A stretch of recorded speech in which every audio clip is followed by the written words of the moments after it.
Yo tengo mucho talento, sé hacer 10 cosas a la vez. La colada y coser, jugando a Bienvenidas manolitas, manolites, manolitis, manolitos y manolitus a este ratito a la fresca. Como siempre o como nunca, soy Selma Tango y hoy os traemos a una manolita que ha escrito mucho sobre lo que significa educar en el feminismo. Bienvenida, Iria Marañón. Muchas gracias. ¿Qué tal, Memphis, compañera? ¿Cómo van tus carreras? Muy bien, ahora un poquito más tranquila. Tranquila.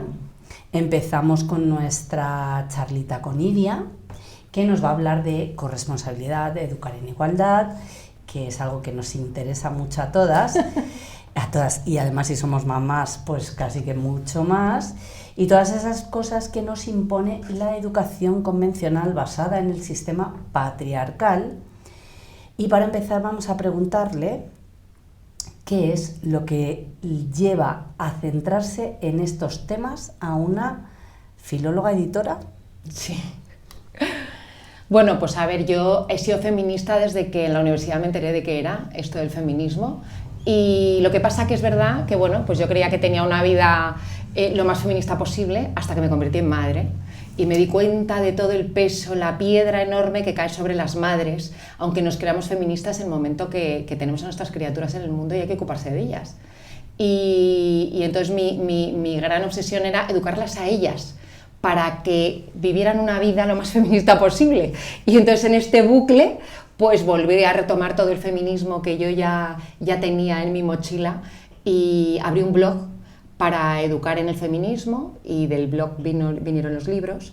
Y ahí es donde yo me intenté empapar de todo lo que es la coeducación, de educar en el feminismo, en igualdad, de todos estos temas que además me parecía que no había mucho material de divulgación. Porque claro, yo leía las teóricas, pero claro, las teóricas se hablan muy en abstracto y yo necesitaba aterrizar el feminismo en mi vida cotidiana y en mis quehaceres diarios. Entonces, pues lo que hice fue traducir toda la teoría feminista en algo entendible y que podamos aplicar en nuestra vida cotidiana. Es verdad que a veces los textos feministas son excesivamente teóricos y aterrizarlos para las personas comunes como nosotras, que esto es algo que decimos muchas veces, hay que aterrizar el feminismo para las mujeres de a pie para que entendamos de qué se está hablando muchas veces porque nos perdemos, pues es importante. Entonces esa es una labor muy interesante, el que alguien se dedique a traducirnos muchas veces ese espacio teórico que no llega a la calle. Sí, porque yo creo que es complicado, ¿no? Es decir, que es verdad que yo creo que ese debate teórico tiene que existir porque es la manera de avanzar y de ir más adelante, pero es verdad que está muy lejos al final de lo que es estar en la calle y de lo que entendemos el grueso de la población. Entonces yo creo que es un trabajo imprescindible para poder... Por supuesto, y además yo creo que es fundamental en la teoría, o sea, creo que es fundamental, claro, sí, por eso todo lo que hacen las teóricas feministas creo que es la base donde nos nutrimos luego quienes hacemos un poquito de divulgación y quienes intentamos explicar, ¿no?, esto. Claro, pero su papel es fundamental porque son quienes están investigando, claro, y quienes tienen los datos, entonces... Sí, pero que tiene que haber un paso por debajo para que llegue a la población, porque si no es verdad que al final se queda ahí, y nosotros lo hemos comentado a veces, porque es verdad que Raquel igual en ese sentido es más de tal. Yo es que abro libros y digo hasta luego, porque es que no, o sea... Normal, es que no están hechos para todo el mundo. Claro, entonces es verdad que da mucha pereza. Tenemos una edad que dices, me voy a leer algo que me entre bien, porque yo tampoco tengo la cabeza que tenía hace 20 años, o sea, a mí me cuesta leer, me cuesta mantener el foco de atención, que esto es algo que hemos hablado de la menopausia, que nos pasa, que te cuesta un poquito más concentrarte y tal. Entonces, claro, cuando de repente entras en algo tan teórico es como... No, yo creo que además está bien eso, poder tener algo que esté bajado a la calle y ahí sí que tú entrar y poder, lo que dices tú, ¿no?, adaptarlo a tu vida o ver de qué manera te llega. Pero bueno, seguramente entremos en harina un poquito más adelante, pero bueno, queríamos empezar un poquito por el principio y que nos contases qué es el patriarcado y cómo afecta en la educación de los niños y niñas. Bueno, pues el patriarcado es un sistema, como hay tres en el mundo, grandes sistemas, ¿no?, de opresión que es el sistema económico, el sistema de razas y el sistema de opresión por el sexo, que es el patriarcado. Entonces aquí el patriarcado, para funcionar, necesita que haya un colectivo, que en este caso son los hombres, que son quienes ejercen la opresión sobre las mujeres. Entonces es necesario que haya esas dos partes, hombres que ejercen la opresión y mujeres sometidas. Entonces eso es el patriarcado, que nos ha acompañado durante siglos. Durante más de 25 siglos ha existido el patriarcado y ha existido un sistema y una sociedad en la que la mujer estaba en un segundo lugar. En primer lugar estaba el hombre. Entonces todo lo que se hacía en la sociedad y todo, si nos damos cuenta, todo lo que ha trascendido en estos últimos 20 siglos ha sido a través de la mirada de los hombres, no a través de la mirada de la mujer. Y lo peor de todo es que la mirada del hombre se ha convertido en la mirada universal, como si fuera la mirada de todas las personas, y no, es solamente la mirada del 50% de la población del mundo, ¿no? Entonces el otro 50% que somos las mujeres y que hemos estado oprimidas y seguimos estándolo, de distinta manera, hemos evolucionado, por suerte hay cosas que han cambiado, pero la presión continúa, pues es contra lo que luchamos las feministas, ¿no? Contra ese patriarcado, ese sistema que prioriza que los varones sean los que tengan los privilegios, que prioriza que ellos tengan acceso a los mejores puestos de trabajo, a puestos de poder, de responsabilidad, de opinión, y mientras que nosotras nos ocupamos del hogar, nos ocupamos de la crianza, que socialmente está peor visto, que no es que sea menos importante, porque es mucho más importante, es el eje de la sociedad, pero socialmente está peor visto porque el patriarcado le conviene que lo que las mujeres hacemos y los trabajos que hacemos sean trabajos secundarios, ¿no? Para mantener su poder y mantener su manera de dominar, ¿no? Porque al final hay mucha parte de esos trabajos secundarios que no están remunerados. Claro. Entonces, claro, se sostiene el hecho de que ellos estén en esos puestos de poder y tal, se sostiene en base a que nosotras tenemos que hacer todo ese trabajo gratis. Exacto. Esto Totalmente. es así. Así. Entonces nosotras hacemos el trabajo gratis y además tenemos que estar bellas, además tenemos que ser sexualmente deseables, además tenemos que cumplir unos requisitos, ¿no? Que la mayoría los cumplimos o intentamos cumplirlos para adaptarnos al patriarcado, a lo que nos pide el patriarcado. Sí, que tenemos además encima esa presión de la imagen, el no sé qué, no sé cuánto, sí. Claro. Total, total. Y en cuanto a cómo afecta este patriarcado a la educación de nuestros niños y niñas y cómo afectan los roles de géneros, vamos a meternos ahí en harina para que nos expliques un poco, porque esta es tu super especialidad, ¿no?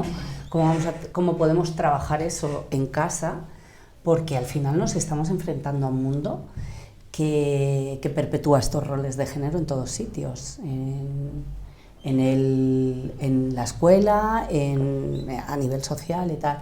Entonces, yo me encuentro como madre que trato de trabajar esto con mi hija, pero claro, mi hija, yo no puedo controlar absolutamente todo lo que aprende mi hija. De hecho, hay un porcentaje enorme que va a aprender fuera de casa. Entonces, como a día de hoy muchas madres que ya estamos tratando de poner el foco en esto, ¿cómo podemos hacer para poder trabajar en esto en el mundo que vivimos? Porque es complejo, porque no nos apoya en ese camino, quiero decir. Sí, lo primero que tenemos que entender es que no solo las familias estamos educando y estamos apuntalando el género, lo está haciendo toda la sociedad.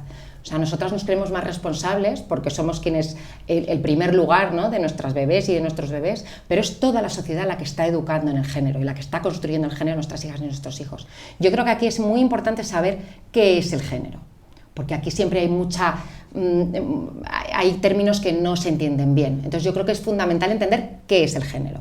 Y entonces para ello hay que saber que las personas nacemos con dos sexos, masculino y femenino, eres mujer o eres hombre, según los cromosomas con los que naces, tus caracteres sexuales, hormonas, etc.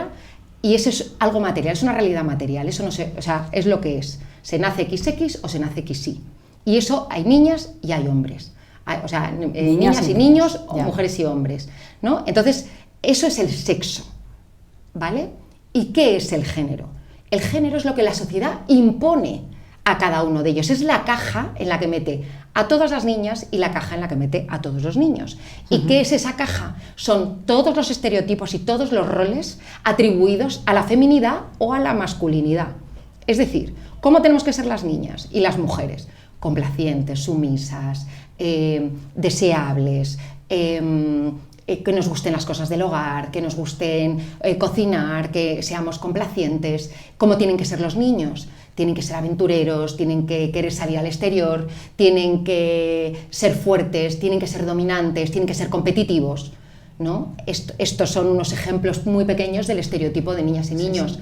Pero eso es la feminidad y eso es la masculinidad, que es el género. Entonces, ¿dónde está aquí la desigualdad? En la construcción del género. ¿Por qué construimos a las niñas para que sean de una manera y a los niños para que sean de otra? Para que el patriarcado funcione. Porque si no los construimos así, el patriarcado no podría sostenerse. No habría a quien oprimir, ni habría un colectivo como son los hombres con sus privilegios. Entonces aquí es fundamental identificar muy bien el género, identificar muy bien cómo lo estamos haciendo. Y tenemos que saber que desde que antes que nazca nuestro bebé ya estamos construyendo el género. Cuando empecemos a tener unas expectativas sobre si es una niña o un niño, cuando nos dice en la ecografía, va a ser una niña, y pensamos, ay, le voy a poder poner lazos, pendientes, me va a acompañar en la vejez, me va a cuidar muchísimo. La habitación rosa. La habitación rosa, entonces le vamos a poner una hada ahí que le ilumine la habitación y le vamos a poner mariposas y le vamos a poner florecitas, ¿no? Porque es una niña. En cambio, si estamos esperando un niño, vamos a decir, bueno, vamos a ponerle una habitación con un pirata, con un superhéroe, con personajes fuertes, con personajes que le inspiren fortaleza, ¿no? Y entonces ya estamos construyendo como queremos que sea ese niño, ¿no? Entonces, en el momento que nacen, ya están en la caja. Ya está metida la niña en su caja rosa y el niño en su caja azul. Entonces, da igual, sus cerebros, no hay cerebros rosas y azules, es la sociedad la que construye las cajas. Los niños y las niñas no tienen diferencias cerebrales, en el sentido de que a los niños no se les dan mejor las matemáticas por genética, ni a las niñas se les da mejor cuidar, porque nacen de esa manera. No es cierto. Se les construye el género para que nosotras, desde que somos muy pequeñitas, nos demos cuenta de que nuestra mamá es la que nos cuida, nos hace la comida, la profesora es la que nos cuida, la enfermera nos cuida también. Las niñas, las mujeres de nuestro entorno van a ser cuidadoras, van a tener un carácter muchísimo más llevado, más tranquilas, van a ser dulces, delicadas. Entonces vamos a ver que las niñas tenemos que ser como lo que nos están enseñando, ¿no? Como esas mujeres que estamos viendo. Sí, sí. Y los niños van a aprender que tienen que ser competitivos, nos tiene que gustar el fútbol. ¿Por qué? Porque a su padre, que está sentado en el sofá tomándose su cerveza mientras su madre está fregando los platos, está viendo el fútbol y le gusta el fútbol y ve que el resto de los hombres también y juegan los chicos al fútbol. Y además le tiene que gustar los superhéroes y le tiene que gustar jugar a la pelota fuera de casa y jugar a disfrazarse de cosas de fuera de casa, a los coches, los aviones. Si nos damos cuenta, los juguetes están construidos para que las niñas estén dentro de casa, jugando a las muñecas, a las casitas, a las cocinas, y los niños estén fuera, jugando a cosas muchísimo más activas y dinámicas. Lo que va a ser el futuro. Ya. El futuro va a ser eso. Y entonces, esas cajas es el género.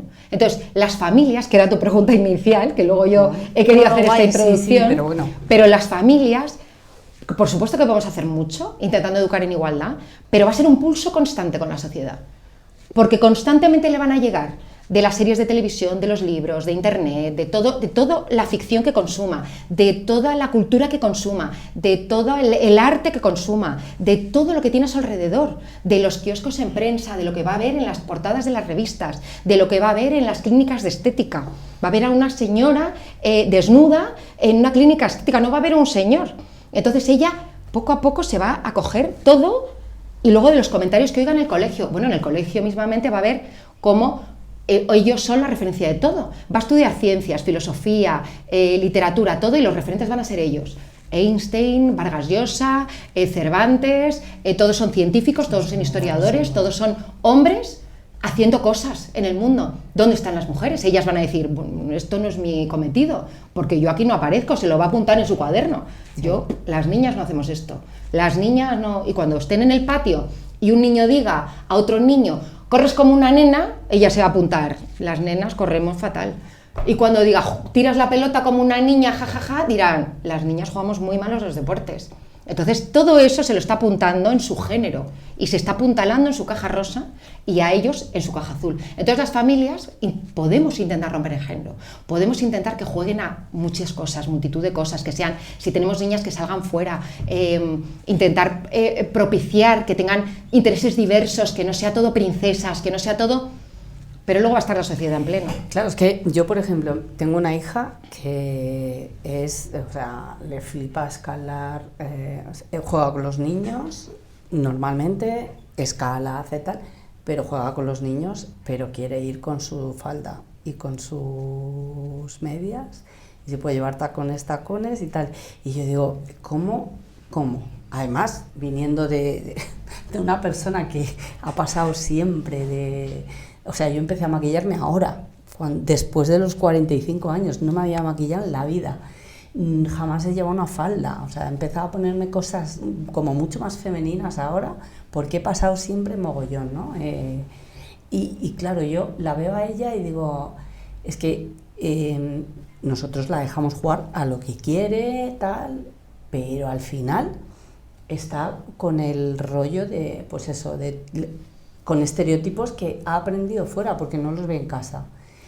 Y claro, ¿cómo luchamos contra eso? Porque pero es normal. A mí me parece muy normal. Mis hijas también tuvieron su fase de princesas. Yo tenía una hija que no se quitaba la corona de princesas nunca, para mi desgracia. Años con una corona de princesas que solo se la quitaba para ir al colegio. El resto del tiempo llevaba su corona de princesas incrustada. Claro, y yo decía, madre mía, digo, ¿qué estoy haciendo? Pero claro, al final creo que son fases de nuestras niñas y de nuestros niños y no pasa nada. Y es normal que quieran identificarse con el sexo con el que de sus iguales, ¿no? Claro. Y ellas ven que las niñas van de princesas, pues dicen, pues yo también. Y ellos ven que los niños juegan al fútbol y dirán, pues yo también quiero jugar. Entonces, a mí me parece normal. Creo que aquí lo importante es hablarles desde que son muy pequeñitas y muy pequeñitos de todo esto. Claro. Yo hablo de esto y creo que es fundamental a las niñas explicárselo. Explicarles, mira, vivimos en un sistema, en su nivel de entendimiento, evidentemente. Sí. Les vamos a explicar, vivimos en un sistema, las mujeres siempre tenemos que estar en casa, cocinando, limpiando, los hombres son los que salen, ganan más dinero, le pones ejemplos muy gráficos y lo entienden enseguida. Sí. Ellos ganan más dinero en un mismo puesto de trabajo, eso lo pillan a la primera y te dicen, ¿cómo es eso? Claro, hay ejemplos muy gráficos que van a entender muy bien, claro, ¿no? O mira el telediario, a ver cuántas mujeres ves y cuántos hombres. ¿Y cómo los ves? Exacto, y cómo aparecen las mujeres, y cómo aparecen los hombres, y de qué hablan ellos y de qué hablan ellas. Claro. Pues ahí te das cuenta, ¿no? Y entonces yo creo que en esas cosas ellas se van a ir dando cuenta, y ellos también. Si en casa tienen una educación feminista, igualitaria, donde estamos intentando que efectivamente romper el género, sí, van a entenderlo, van a tener sus momentos, evidentemente, porque quieren encajar con sus iguales, entonces es normal que quieran ponerse sus tacones y es normal que quieran ponerse sus faldas y que tampoco pasa nada por ponerse tacón y falda, porque claro, al final, el tacón, pero al final demonizamos todo lo que es de la feminidad, ¿no? Al final acabamos demonizando que los vestidos, pues a veces un vestido es mucho más cómodo, pues depende de cómo obviamente para subirte a un árbol no, o sea, para una niña no, pero luego, ¿sabes? O sea, eso también se demoniza mucho todo lo que tiene que ver con lo femenino, ¿no? Precisamente por el sistema en el que estamos. Perdona por cerrar este tema. Yo, por ejemplo, en mi caso, sí que hemos claudicado un poco en ese sentido de decir, bueno, pues le apetece ir con vestidos, le apetece tal y cual, ¿no? Pero el facilitarle, vale, pues te pones unos leotardos debajo para ir cómoda por si y con zapatillas. O con unos leggings o con algo que puedas hacer lo que te dé la gana. Que te puedas subir y tal. Pero que tengas en cuenta lo que vas a hacer después. Porque si quieres ir con un tacón, el tacón obviamente se lo hemos dejado para disfrazarse alguna vez porque pensamos que a nivel de salud no es bueno para una niña de 8 años. Ni para una adulta. Bueno, pues yo trabajé en tiendas y tuve que llevar tacón de aguja una temporada, me destrocé los pies y jamás nunca he vuelto a ponerme un tacón. O sea, lo solté y el día que lo solté dije nunca más. O sea, esto es una tortura. Por descontado. Sí. Te destrozan los pies, te salen callos, es que te destrozas, así que paso.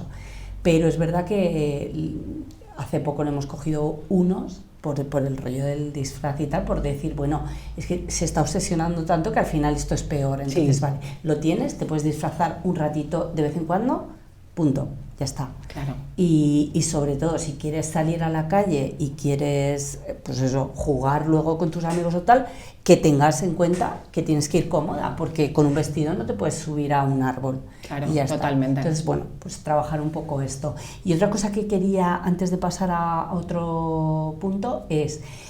no sé si lo he leído, te lo he escuchado a ti, porque últimamente como estoy ahí leyendo un mogollón de cosas, el rollo del rosa asignado a las niñas y tal, no es algo que, o sea, es algo más bien de ahora, de los años 60 para acá, Sí. si no tengo mal, y además asociado al consumo, o sea, esto es un invento capitalista para identifico a los niños aquí, a las niñas aquí, y me resulta más fácil Sí. dirigir la publicidad directamente, ¿no? Sí, Esto sí, es un poco así, totalmente. ¿no? De hecho, fue creo que a partir de los 90 porque hasta esa época los juguetes no estaban tan diferenciados por colores.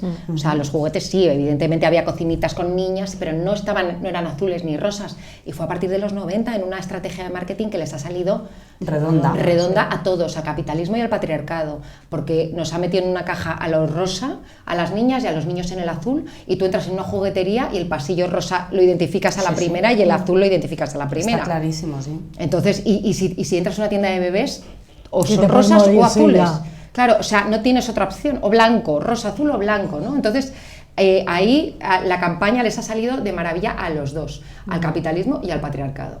Ya. Yo hablando un poquito otra vez de los niños, sí que te quería preguntar, porque a mí me resulta, yo no tengo niños y tengo dos sobrinas que les doy, son muy pequeñas, pero las pobres terminan con la cabeza destrozada de la vara que les doy, sobre todo con los juguetes y demás. Pero sí que me parece más complicado o sea, yo creo que muchas veces enfocamos más el trabajo en cuanto a las niñas, a empoderarlas, a ponerles otros ejemplos. Yo hablo quizás porque lo que tengo son niñas en la familia más que niños, pero me parece más complicado trabajar eso con los niños. De hecho, es verdad que yo siempre he planteado que había que trabajar más con las niñas en cuanto a que no se dejen avasallar, a que tengan más control de sí mismas y demás.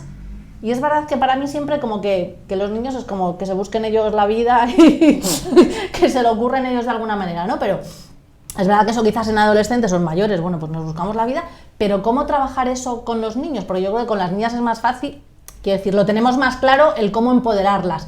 Pero ¿cómo haces para trabajar con los niños, sacarles de ese rol? Pues mira, yo escribí Educar en el feminismo de niñas y niños, pero luego tuve que escribir cómo educar a un niño en el feminismo, porque era realmente lo importante. Por eso es que a mí... O sea, realmente es lo fundamental. Es que para mí es el libro. Claro, porque efectivamente podemos empoderar a nuestras niñas, sea lo que signifique la palabra empoderar, sí, porque luego porque la palabra empoderar, en fin, está pero como podemos... un poquito prostituida Claro, ya esa exacto. práctica. Entonces podemos hacer que nuestras niñas sean libres, podemos hacer que no, pero cuidado. Como no hagamos que nuestros niños no se deshagan de sus privilegios, se acabó, porque el patriarcado continúa, aunque aquí hay muchas mujeres liberadas y muchas mujeres autosuficientes, autónomas, independientes, que siguen. O sea, que en el mismo como punto. en el mismo punto, porque somos mujeres en un sistema patriarcal, con lo cual es mucho más importante educar a los niños. Educar a los niños quitándoles los privilegios, lo cual... Porque claro, educar a una niña para impulsarla está fenomenal. Pero tú educa a tu hijo para quitarle sus privilegios. Por eso te preguntaba, ¿no? Porque es verdad que... Es lo más difícil de todo. Entonces, claro, y de hecho, muchas familias ahí es donde ponen el freno. Claro, es que yo me imagino que habrá padres y madres que dirán, perdona, pues ¿por qué le voy a quitar a mi hijo sus propios privilegios? Efectivamente. Primero porque no los identifican, porque es muy difícil identificar los privilegios. En un niño pequeño es muy difícil, ¿no? Ver cómo estás construyendo su género y cómo eso va a repercutir el día de mañana en cómo ese niño, pero no por ese niño, sino por el colectivo, vaya a ejercer la dominación, ¿no? Entonces es muy difícil identificarlo. Y en el momento que lo identifican, pues tampoco les interesa, porque no, en el fondo son cosas muy pequeñitas, ¿no? Que no lo ven tan importante, ¿no? Cuando tú dices, que a mí me parece que el fútbol es una de las maneras de socialización masculina más potentes que hay, Sí. porque es un deporte exclusivamente masculino, por ejemplo, donde solo juegan hombres, que ganan astronómicas cantidades de dinero. Sus partidos de fútbol paralizan países enteros. Los niños saben que el fútbol en sí mismo une a los hombres entre ellos, ¿no? Entonces, claro, Un niño que juega al fútbol, además, hace que toda su familia vaya los sábados a verle al partido, Sí, sí. hace paralizar a su propia familia. Cuando mete un gol, bueno, le hacen la fiesta brutal, cuando gana su equipo, es todo desproporcionado con el tema del fútbol, ¿no? Y Entonces, es un espacio de poder absoluto, grandísimo. Se absoluto. cierran contratos multimillonarios en los palcos del fútbol. claro, pero incluso los niños jugadores de fútbol, los niños en Sí, sus sí, casas sí. también tienen ese poder. Sí. Porque ¿quién va a ver a la niña haciendo ballet? Pues a lo mejor vas una vez al trimestre a su exhibición Sí, de va ballet. la madre y casi por obligación. Exactamente, pero al niño jugar al fútbol todos los sábados Todos por los la mañana, sábados. toda la familia. Y ves que se enfadan los padres con el árbitro, que hay conflicto. Ese poder que se le está dando a un deporte, que en sí mismo el deporte no lo es nada, pero es que no es solo eso, es en qué contexto se juega el fútbol. Pues que un niño juegue al fútbol y que viva esa experiencia, le está socializando en el rol masculino de una manera brutal. Entonces, si solo fuera eso lo que tiene, no pasaría nada. Pero es que es eso junto con todo lo demás, Claro. junto con toda la sociedad mandándole inputs a ese niño diciéndole, tú eres lo más. Estás jugando al fútbol, que es el deporte por excelencia. No el deporte, es el todo por excelencia, ¿no? Estás en el top de lo que se puede llegar a hacer un hombre, ¿no? En lo que puede, o sea, Sí. los hombres hablamos de esto. Hablamos de tu partido de fútbol. Además, O sea, que no hace falta que te cultives, ni que estudies, ni que nada. Nada. Con esto, ya... ¿cuántos niños hay que quieren ser futbolistas el día de mañana? Sí, sí. Infinidad. Infinidad, Sí. claro, normal. Yo también querría, porque sabes que es un lugar de privilegio absoluto. Entonces, claro, tú dile a una madre o un padre que lleva a su niño pequeño a fútbol, que ahí le estás dando un privilegio enorme. Pues te dirá, pues, ¿qué más da? Si está jugando un deporte, el deporte es malo. ¿Es que acaso el deporte es malo? ¿El deporte en competición es malo? ¿Deporte en equipo? Claro, te hablan de todas las bondades del fútbol. No, si el deporte fuera del contexto es estupendo, pero es que este tiene un contexto muy concreto. Sí, sí. Entonces, claro, hay que ver también, claro, por eso digo que es muy difícil que las madres y los padres de niños varones identifiquen los privilegios, o como cuando sabemos que a los niños se les da más la palabra en clase. Los profesores y las profesoras les dan más la palabra en clase, hay estudios que lo corroboran. Los niños interrumpen más e interrumpen más a las niñas. Entonces, claro, eso pasa en las clases y pasa en las familias también, y pasa en muchos espacios, que luego va a pasar cuando sean adultos y adultas. Entonces, ¿cómo tú neutralizas a un niño que está hablando porque ya has ocupado mucho espacio verbal para que ahora hable a una niña? Claro. Eso es muy difícil luego controlarlo, ¿no? Incluso también ocupan espacios distintos en el aula, ¿no? Las niñas van a sacar punta al lápiz a la papelera, van y vuelven a su sitio. Los niños van a sacar punta a la papelera y se dan una vuelta por todo el aula, de camino. Sí, si pueden hablar con alguno. Exacto, y de camino, y no pasa nada, pero es que ellos saben que ese es su espacio, que todos los espacios les pertenecen, que ellos están por encima, lo saben desde que son pequeñitos. Por eso las niñas con 6 años saben que creen que son menos inteligentes que los niños. Con 6 ya se han dado cuenta de que ellos ocupan más espacio, de que ellos están representados, de que todas las referencias que tienen son masculinas. Ellas ya saben que son ellos los que van a dominar el mundo. Sí, de hecho en el patio, o sea, el patio es una foto El clarísima. patio es absoluto, ¿no? El fútbol en el centro y todos alrededor. Y además yo tenía un hermano que recuerdo hace mucho tiempo ya, pero mi hermano es músico y recuerdo que a mi madre la llamaron y le dijeron, es que no juega al fútbol con los demás, está aparte, y era el raro de la clase porque no jugaba al fútbol. Le dijo mi madre, es que jamás le ha gustado el fútbol, es que mi hijo ve documentales, le gusta otro tipo de cosas. Claro, y le dijo, pues es que tiene que integrarse. No tiene que integrarse. Tenemos que aceptar que es diferente, ¿no? Un poco esto. Claro, pero eso es ser diferente, ¿de verdad? Que no te guste. Diferente. Claro, o sea, Claro. ¿de Sí, verdad claro. es ser diferente que no te gusta el fútbol? Claro, es que este es el tema. Claro, ¿de verdad? Claro, entonces es que el espacio que ocupan las niñas en el patio es siempre el residual que dejan ellos, ¿no? en los márgenes, y por eso sus juegos pues, tienen que ser jugar a los cromos, jugar a la comba, cosas que no ocupen mucho espacio, porque ellas no pueden jugar un voleibol, porque ya lo ocupan los niños la pista jugando a un deporte de pelota.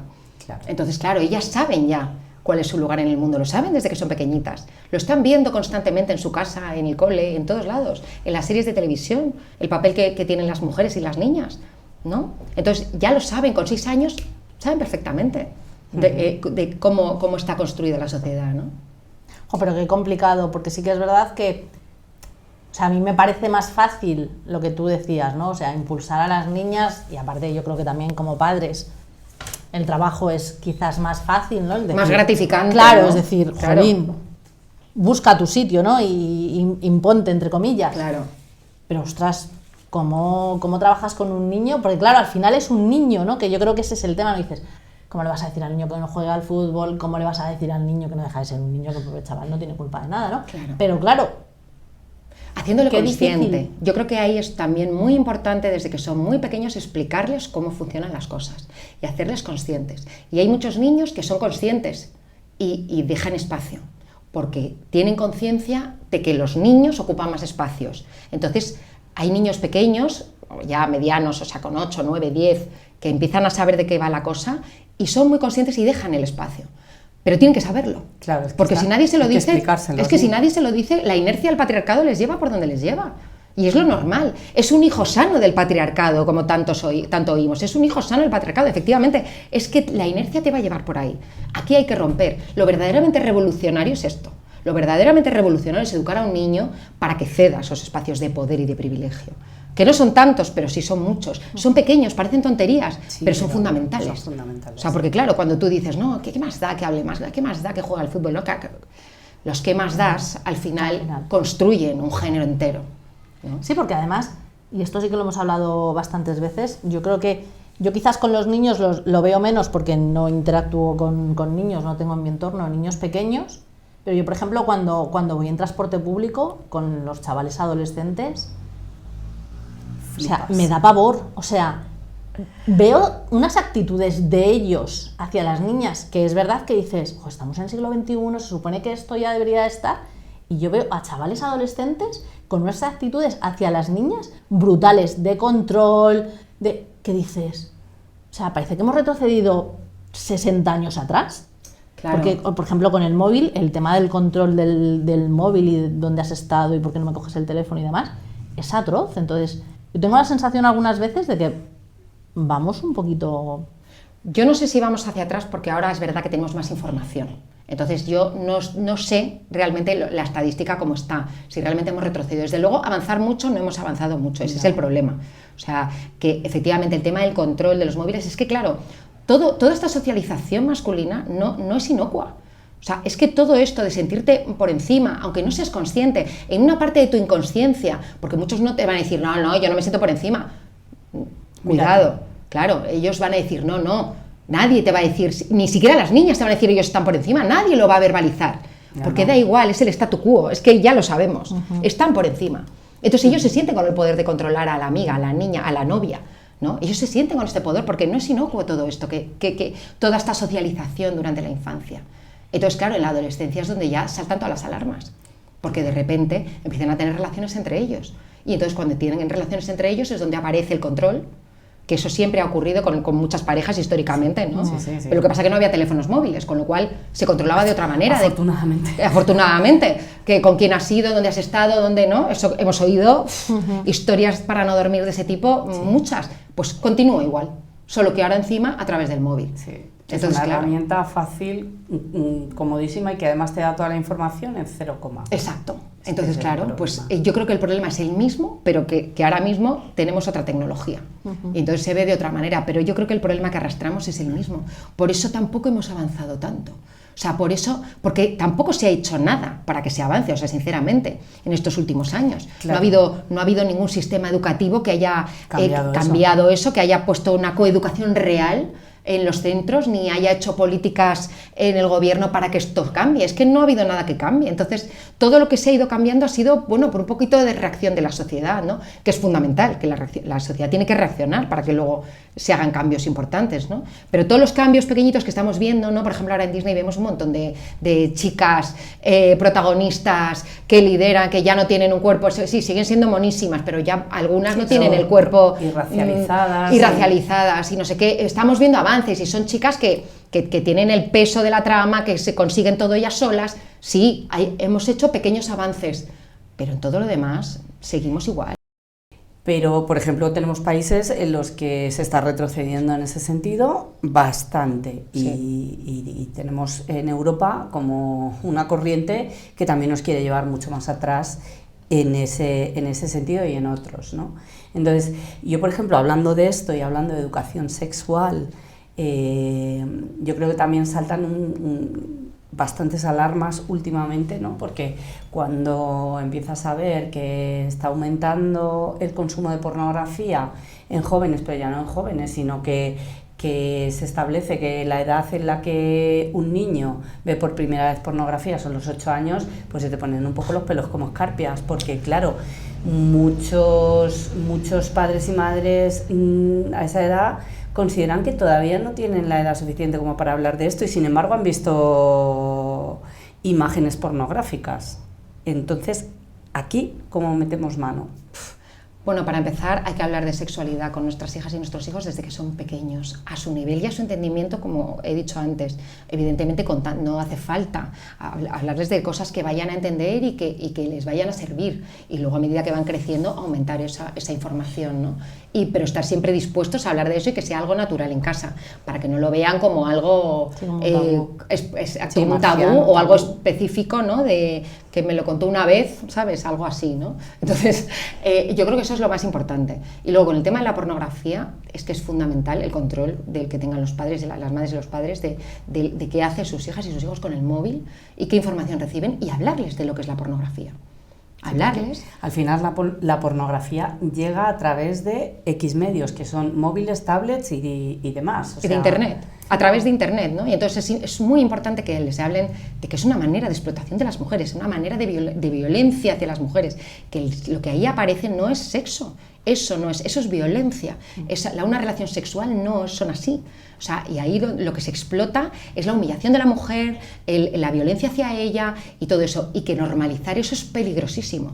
Normalizar que eso es el sexo en niñas y niños que tienen 8, 9, 10 años, que todavía no tienen una mentalidad para, ni siquiera, bueno, evidentemente no para practicarlo, pero ni siquiera para intentar imaginarse lo que es eso, ¿no? Esas situaciones, ¿no? Porque el sexo es algo de las personas adultas, o sea, que con libertad decidimos lo que queremos hacer, pero una niña o un niño no puede decidir nada con esas edades. Entonces, si eso encima le hace que normalice esas escenas de violencia como algo normal, nos estamos encontrando ahora con casos. Yo he hablado con psicólogas que me cuentan cómo niños con 18, 19 años, 20 tienen problemas importantes para tener relaciones sexuales con chicas de su edad, porque tienen la pornografía tan interiorizada que luego les decepciona absolutamente el sexo común y normal. Claro. Entonces, y ellos esperan unas situaciones brutales, excepcionales, que han hecho que se excitaran con 12, 13, viendo eso, se han excitado con situaciones hiperviolentas que luego cuando han tenido sexo normal han dicho, ¿esto qué es? Entonces, claro, es que tenemos un problema importante y muchos psicólogos y psicólogas ya lo están diciendo, que tenemos gente con 20 y tantos años con problemas de relación con las mujeres porque claro, ya no, su sexualidad ha cambiado, ya no se excitan con una relación sexual normal, ¿no? Claro, pero además yo creo que ahí claro, se están perdiendo toda la parte de lo que es la sexualidad, no específicamente del coito. Claro, de toda la afectividad. Claro, todo lo que es afectividad está desapareciendo para esa generación. Totalmente, totalmente. Y a mí eso es lo que me parece más grave, ¿no? El no poder compartir con tu pareja una afectividad que acabe derivando en una relación sexual sana y que disfrutes de esa parte también, porque claro, estamos hablando de relaciones completamente violentas, rápidas, que obvian toda esa parte que en realidad es lo que te conecta con tu pareja. Totalmente. Y además esto ya nos viene de antes, porque durante mucho tiempo en el movimiento de la liberación de la mujer nos han hecho creer que era que la mujer estuviera sexualmente disponible para los hombres, ¿no? Cuando no tenía nada que ver con eso, pero es una cosa que ha trascendido. Entonces muchas mujeres liberadas, bueno, nosotros los hemos visto incluso en nuestra época, las mujeres liberadas, tú veías Sexo en Nueva York y te parecía la mayor liberación, y eran mujeres, claro, y al final es lo mismo. El consumo de cuerpos es capitalismo absoluto y consumismo absoluto. El consumo de cuerpos sin ningún tipo de vínculo, sin ningún tipo de nada, y es simplemente vamos aquí a contar cuántos llevamos y ya está, ¿no? Y entonces al final la sexualidad se queda relegada a eso, a esto es el sexo. Bueno, Claro, no nos vamos a poner aquí monjiles, no, porque claro, te dicen, no, claro, es que tu postura es más conservadora. No, pero es que al final el sexo es una comunicación entre dos personas. Claro. El sexo es una afectividad, es un conectar. Entonces, si no hay esa conexión, si no te da tiempo a conectar en una cosa esporádica, no te da tiempo a nada, es simplemente una ejecución. Sí, Entonces, claro, nos olvidamos, ya llevamos tiempo olvidándonos de esa afectividad, ¿no? Claro, entonces, al final se centran como en la última parte de lo que es claro, una relación sexual, ¿no? Y se centran en lo que a los hombres más placer les da. Claro. Al orgasmo que los hombres llegan siempre y que las mujeres una relación sexual así, a mí que me expliquen Como las bien, mujeres que sí. llegan al orgasmo en una Sí, relación sí, así. O sea, porque claro, yo que me lo expliquen, porque no es lo ¿Por qué normal. no? Claro, entonces, pero ¿qué pasa? Que aquí también patriarcado absoluto. El patriarcado nos quiere deseables, nos quiere disponibles y va a hacer todo lo posible para que encima nos creamos que esa es nuestra liberación. Que encima nos pensemos que la liberación de la mujer va a ir por ahí, va a ir en que estemos sexualmente disponibles para quien quiera. Entonces, claro, ahí está el problema.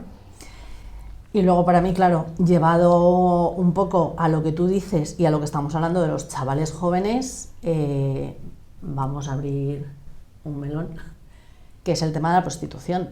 Es decir, al final yo creo que esa pornografía de la que estamos hablando, al final lleva a que muchos chavales, al final, acudan a servicios de prostitución precisamente porque creen que esas prácticas las pueden conseguir pagando, ¿no? Y porque han normalizado la explotación de la mujer, la han normalizado en la pornografía, ¿por qué no van a acudir a la prostitución? Que es la otra manera de explotación sexual de la mujer.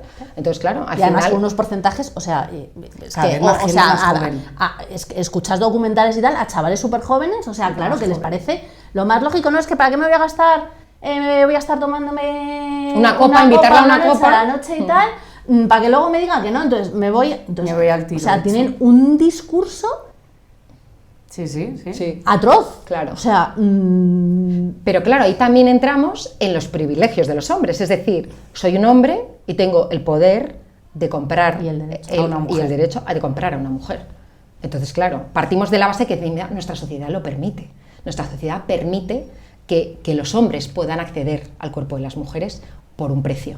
Entonces, claro, ya partimos de una base en la que la sociedad no está educando, porque si la agenda feminista es algo, es educativa también. Claro, y si apuesta por la abolición de la prostitución, no es solamente precisamente, por supuesto que es por las mujeres en situación de prostitución, por supuesto que es por la mujer, pero también está educando a una sociedad. Está diciendo que eso es explotación de la mujer y que no se debe consentir. Entonces, claro, mientras vivamos en una sociedad en la que la prostitución esté consentida, pues es que esto va a ser muy difícil. Y no solo de consentida, arreglar. sino que estamos hablando de un 39% de hombres que consumen prostitución en este Exactamente. país. O sea, Sí. estamos hablando Normalizada. casi, sí, es que ese es el problema. casi la Normalizada. mitad de los hombres adultos Claro, es que la estamos consumen normalizando. prostitución. Claro, hay Es determinados algo ambientes bastante donde es normal irse de normalizado. putas. Sí. Es normal.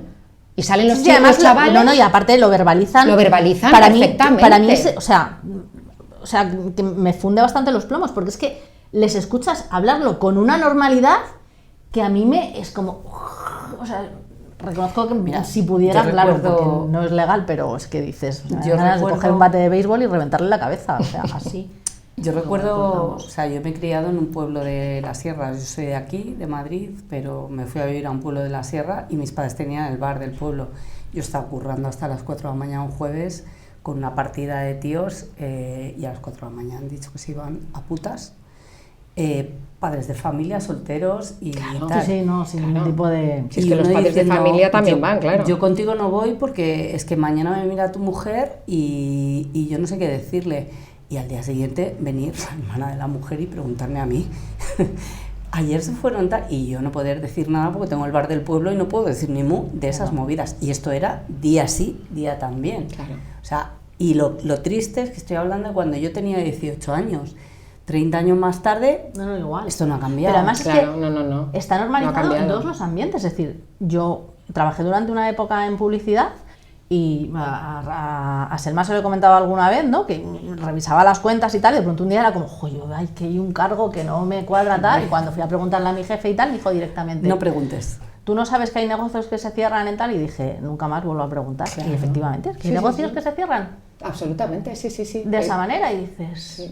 Claro, pero Claro, mientras- esto es algo que hay que, o sea, que estamos poniendo encima de la mesa, pero que yo creo que no, son estas cosas que pasan siempre y que no terminamos de... No solo no terminamos, sino que no ayuda además, porque tenemos ahora una parte de políticos muy de izquierdas, muy tal, que están hablando de regulacionismo, que están hablando de regular una situación de explotación.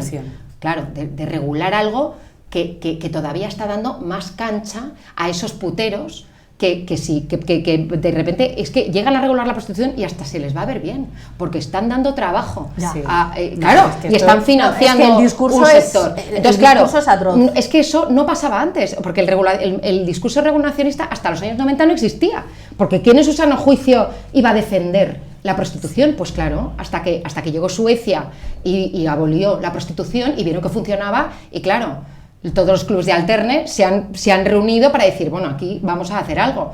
Y entonces a partir de ahí es donde ha venido el discurso regulacionista.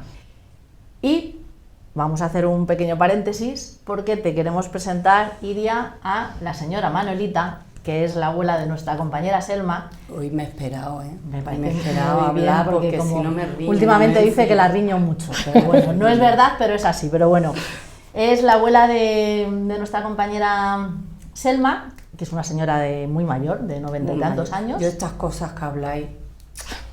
Por eso le quería yo preguntar a Iria lo de...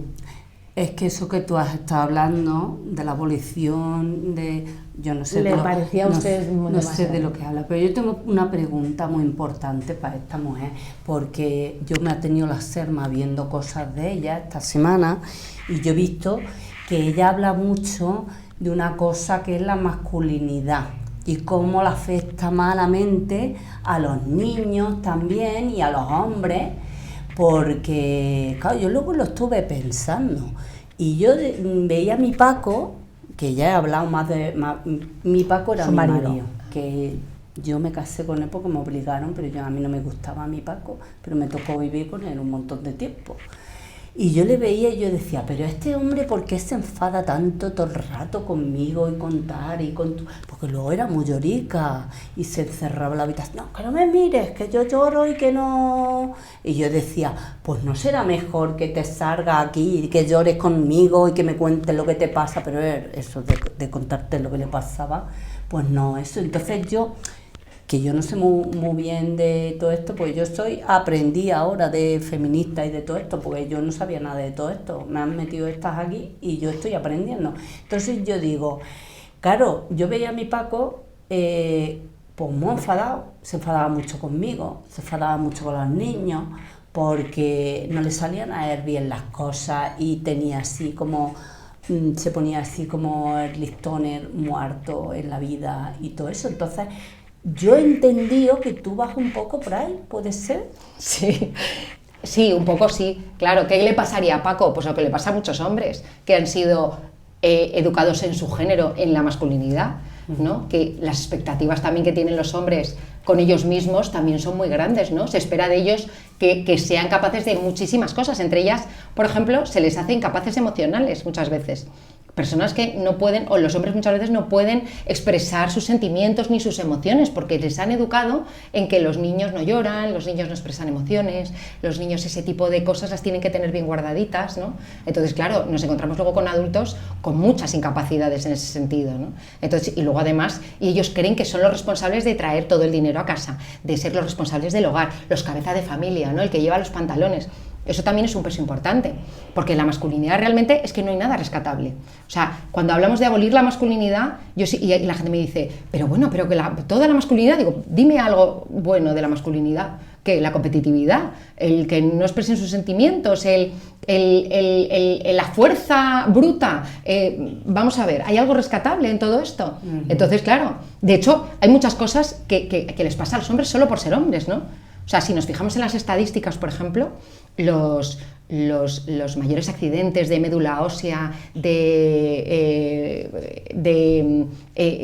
verano tal son protagonizados por hombres, o los ahogamientos en sitios no vigilados. Eso es porque son ellos más atrevidos a hacer las cosas. ¿Y por qué son más atrevidos? ¿Y por qué son más valientes? Porque les han socializado para hacerlo así, para ser competitivos entre ellos y para que ellos sean los primeros que están ahí tirándose al agua, o los primeros o en el coche, porque el seguro es más caro para los hombres que para las mujeres, porque ellos tienen más accidentes de tráfico. ¿Por qué? Porque a ellos les han, en su caja de la masculinidad, en su género de la masculinidad, les han enseñado que tienen que conducir deprisa, que tienen que ser un poquito, estar un poquito por encima del de delante, que es que hay que pitarle porque es que no va bien.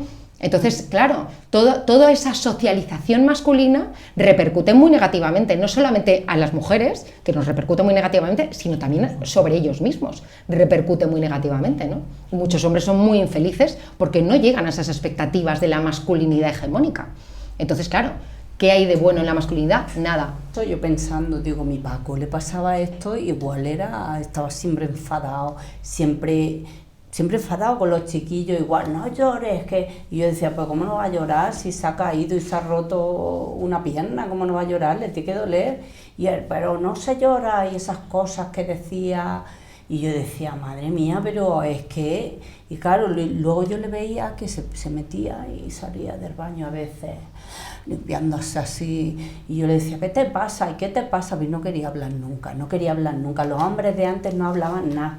Bueno, los de ahora tampoco algunos, ¿eh? Poco a poco, claro, poco a poco se va cambiando y poco a poco es verdad que vamos avanzando, pero no tanto vamos avanzando. Sí, yo me doy cuenta, yo pensaba que la vida había cambiado mucho, porque mira que ves cosas nuevas viendo la tele, y eso pues ves muchas cosas, pero es que en realidad luego, como nosotras que estábamos encerradas en casa cuidando y tal, yo me acuerdo cuando yo era joven que la gente empezó a irse a trabajar a las fábricas, las mujeres y tal, y luego ¿qué pasó?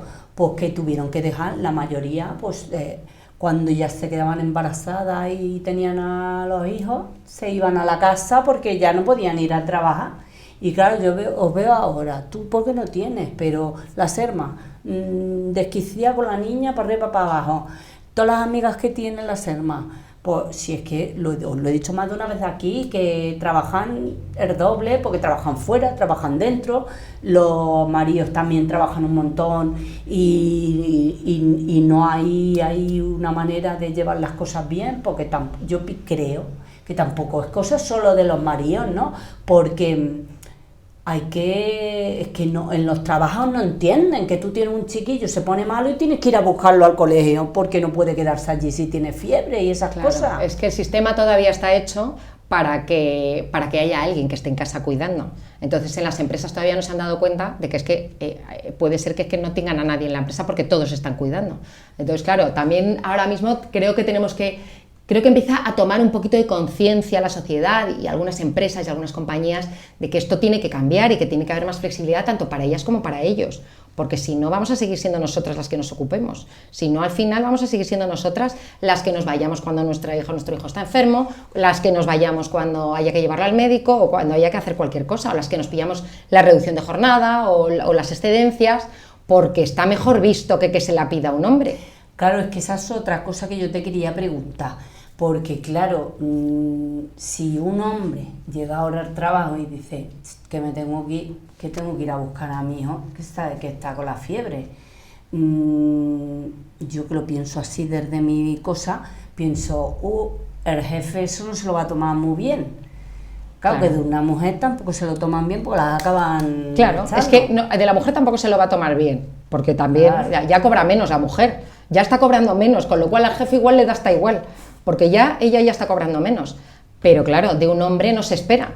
Yo creo que cada vez más, evidentemente sigue habiendo espacios donde esto sigue siendo así, pero yo creo que poquito a poco las nuevas generaciones se están dando cuenta de que, que la mujer salir a trabajar, que era algo fundamental para su propia independencia, que era algo, nos ha venido en contra. O sea, nos ha venido...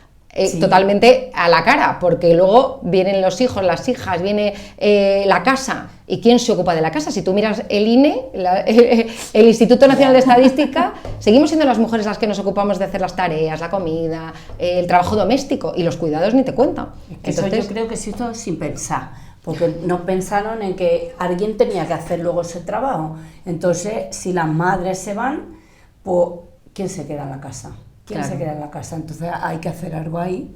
Es que yo lo he dicho, que es que tienen que contar con que eso es un trabajo y que o lo paga alguien o entonces Si estuviera remunerado ese trabajo, el quedarte en casa cuidando y estuviera bien remunerado, ya verás cómo estaban los hombres ahí.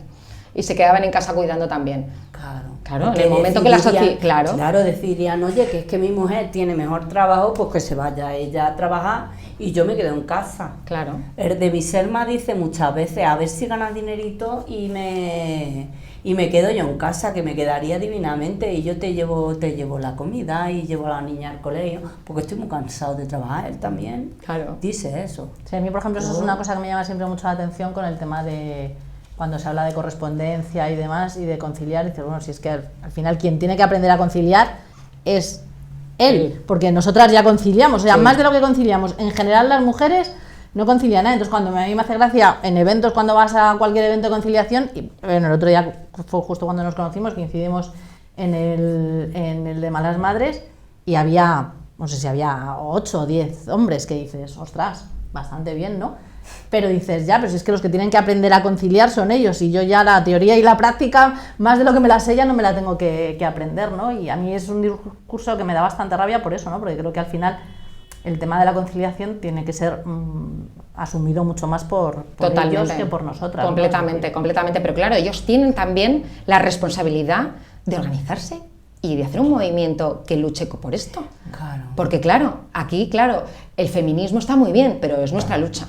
Entonces ellos que se busquen su lucha para para realmente luchar por la igualdad de verdad. Entonces ya me gustaría a mí verlos organizados luchando por todo esto que luchamos nosotras. Claro. O sea, me encantaría ver colectivos de hombres de verdad que estén luchando por ser corresponsables y por ocuparse de su casa y por ocuparse de sus hijos. Ya quisiera verlo y ojalá que ocurra, porque esa va a ser la verdadera revolución también. Verlos a ellos realmente luchar para que esto sea igualitario y no solo a nosotras. Que es que parece que somos nosotras las que estamos todo el día remando. Y es lo que he dicho antes, por mucho que nosotras rememos, por mucho que nosotras hagamos, que vamos a conseguir muchas cosas porque lo hemos hecho y nosotras solas hemos conseguido muchísimo. Pero aquí tiene que haber, para que esto de verdad cambie, tiene que haber una responsabilidad por parte de ellos absoluta. Claro. Eso es lo que dice la Serma, que hasta que no se metan los hombres en esto también y digan, no, es que yo también quiero educar a mi hijo y estar con él en casa y cuidarle bien y no dejarle con una canguro o con los abuelos, porque esa es otra que yo te quería decir, lo del tema de los abuelos en este país, que hay muchos abuelos que hacen una jornada de trabajo cuidando a los nietos, porque es que no hay manera entonces de que las madres puedan ir a trabajar. Y entonces los abuelos, ¿qué podemos hacer para apoyar estas cosas? Porque también yo creo que ahí hay una cosa importante, ¿no?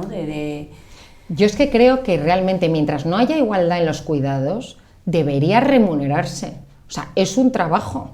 O sea, quedarte en casa cuidando de quien sea, de tu nieta, de tu nieto, de tu hija, de tu hijo, es un trabajo para la sociedad. Estás criando para la sociedad el día de mañana. Entonces, igual que se paga a quienes limpian las calles, igual que se paga a quienes nos ponen la iluminación, a quienes nos dan todos los servicios para que la sociedad de bienestar la podamos disfrutar, pues en una sociedad que no es igualitaria es fundamental que este trabajo esté pagado, que esté remunerado, porque los pobres abuelos y abuelas han sostenido que la mujer se puede independizar. Entonces, están sosteniendo ahora quienes tienen esa suerte, porque lo sé que no tenemos esa suerte de tener abuelos que se puedan ocupar, con lo cual, claro, dices, quienes lo han podido hacer, pues fantástico, pero es un peso enorme que estamos poniendo en una generación que tendría que estar ahora tranquilamente disfrutando de su jubilación. Sí, claro.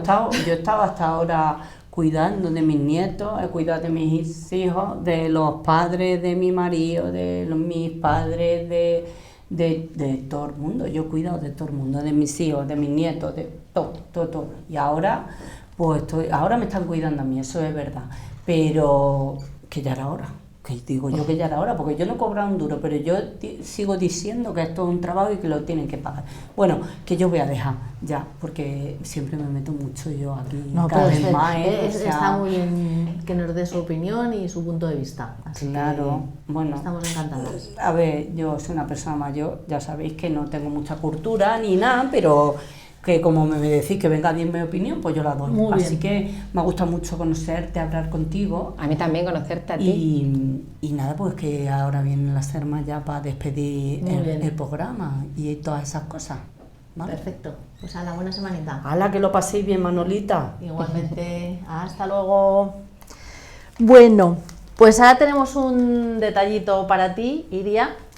Tenemos nuestra prima, nuestra prima Manuela Calavera, que hace joyas a mano, son piezas únicas. Y bueno, pues es un detallito para ti que esperamos que te guste. Bueno, a ver. Y qué fantástica. Ay, a ver, son... ese meñique, que yo tengo los dedos. ¡Qué monada! Son piedrecitas de cristal reciclado, de cristal que encuentra en las playas del mundo. Ay, y muchísimas gracias. Cristal recogido del mar. Sí, de las playas ahí, de los vidrios olvidados. Sí, eso de la basurita. Pues, Básicamente. Pero muchas quedan muy chulos en las joyas. Sí, no, pues mira, otro uso fantástico. Pues muchas gracias. Pues es nuestra forma de darte las gracias por este ratito. A vosotras. Que ha sido muy guay. A vosotras por darme la oportunidad de hablar y de contar todo esto para que le llegue a la mayor gente posible. Cerramos dándote las gracias. Pues muchas gracias a vosotras, ha sido un placer enorme y un honor tremendo estar en vuestro podcast. Pues lo dicho, muchísimas gracias, Iria, y nada, muchas gracias por pasar este ratito con las Manolitas, y hasta aquí nuestro Manolitas a la Fresca, un podcast sobre cultura, menopausia y rock and roll, que esperamos os haya gustado y os apetezca sentaros con nosotras un ratito a la fresca. Supe que me iba a dar igual cuando sueño tener una opción para ser lo que desee. Viene el nene y me dice que le planche el jersey. En la tele me quieren convencer que yo puedo triunfar,